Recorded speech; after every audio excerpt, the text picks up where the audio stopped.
Baik,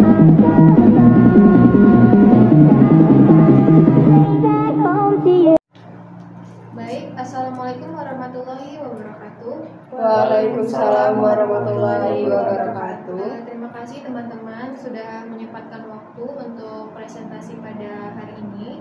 Dan pada presentasi kali ini kita akan membahas kembali PKM kita kemarin di UMKM Pasar Untung Suropati. Baik, judul dari presentasi kita adalah analisis pengaruh inflasi terhadap daya beli masyarakat di sekitar Pasar Untung Suropati, Bandar Lampung. Baik, kali ini saya akan membahas tentang latar belakang dari presentasi ini, materi ini. Yang pertama adalah latar belakangnya adalah inflasi adalah kenaikan harga barang dan jasa secara umum yang terjadi terus-menerus dalam periode tertentu. Kondisi ini berdampak langsung terhadap kemampuan daya beli masyarakat, terutama mereka yang berpenghasilan tetap. Pasar tradisional seperti Pasar Untung Suropati menjadi tempat yang pertama merasakan gejolak harga. Inflasi tanpa peningkatan pendapatan akan menggerus daya beli dan menurunkan kualitas. Selanjutnya adalah tujuan penulisan kami. Yang pertama adalah untuk menganalisis seberapa besar pengaruh inflasi terhadap daya beli masyarakat di sekitar Pasar Untung Suropati. Yang kedua adalah mengidentifikasi perubahan perilaku konsumsi masyarakat akibat inflasi yang terus meningkat. Selanjutnya adalah kami ingin mengetahui bagaimana strategi atau cara masyarakat bertahan dalam menghadapi tekanan ekonomi akibat kenaikan harga ini. Dan kami juga ingin memberikan masukan atau saran atau rekomendasi untuk para pemerintah, daerah, dan pengelola pasar.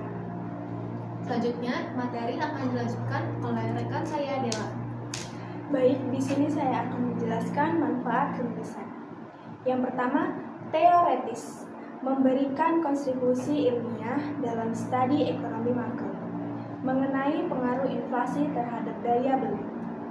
Kemudian, kedua, praktis bagi masyarakat, menambah pemahaman tentang bagaimana mengelola pengeluaran rumah tangga saat inflasi.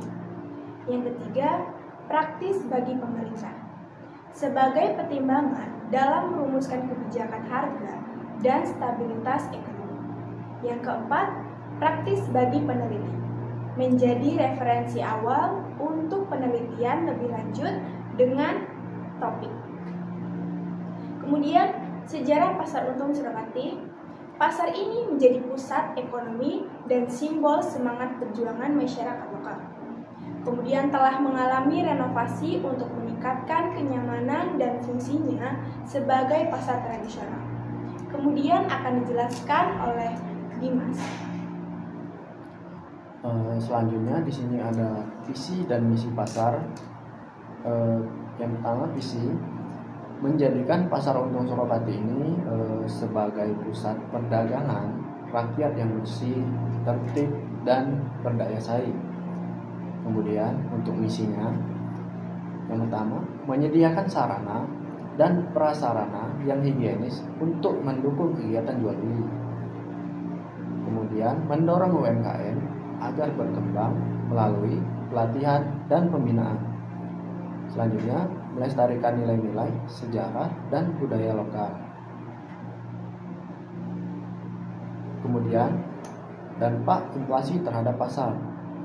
Yang pertama, inflasi menyebabkan perdagangan harus menyesuaikan harga jual karena naiknya bahan baku. Kedua, konsumen mulai mengurangi pembelian dan beralih ke barang yang lebih murah atau membeli dalam jumlah kecil. Ketiga, perubahan ini tentunya menciptakan pola konsumsi baru yang lebih hemat dan selektif. Terakhir, dalam jangka panjang, inflasi dapat menurunkan kualitas hidup, terutama jika berlangsung lama. Kemudian akan dilanjutkan rekan saya. Oke, di sini saya akan membahas tentang etika dan tanggung jawab sosial. Yang pertama ada pedagang tetap harus menjunjung tinggi etika meskipun mereka bukan bagian dari koperasi besar. Yang kedua ada inflasi bisa memicu tindakan curang seperti penimbunan barang atau rekayasa harga. Yang ketiga, pemerintah daerah perlu melakukan edukasi dan pengawasan harga secara rutin. Dan yang keempat, TCR bisa digunakan melalui pengelolaan fasilitas yang baik dan keadilan harga untuk konsumen. Selanjutnya ada strategi komunikasi pemasaran. Yang pertama, pedagang memanfaatkan komunikasi verbal seperti promosi langsung dan diskon untuk mempertahankan konsumen. Yang kedua, beberapa sudah menggunakan media sosial dan aplikasi pesan untuk menjangkau pembeli secara digital. Yang ketiga, transparansi informasi. Harga sangat penting saat inflasi agar tetap mendapat kepercayaan konsumen. Dan yang terakhir ada branding atau citra pedagang yang jujur dan konsisten menjadi modal besar dalam sebuah perdagangan dan penjual belian. Oke, yang terakhir yaitu kesimpulan dan saran. Kesimpulannya adalah inflasi memberikan dampak nyata pada daya beli dan pola konsumsi masyarakat di pasar tradisional. Pasar menjadi cermin langsung keberhasilan atau kegagalan kebijakan dari sebuah ekonomi makro. Saran yang dapat kami berikan adalah pemerintah perlu meningkatkan pengendalian harga dan memberikan edukasi keuangan kepada masyarakat. Dan diperlukan sinergi antara pedagang, pengelola pasar, dan pemerintah agar dampak inflasi tidak semakin parah. Baik, itu saja presentasi kita pada kali ini. Semoga yang dapat kita sampaikan ini dapat bermanfaat baik untuk diri kita juga sekitar, terkhususnya UMKM yang sudah kita datangi. Baik, sebelum mengakhiri pada kali ini saya mengucapkan terima kasih sebanyak-banyaknya untuk teman-teman atas waktu-waktunya. Baik, assalamualaikum warahmatullahi wabarakatuh. Waalaikumsalam warahmatullahi wabarakatuh.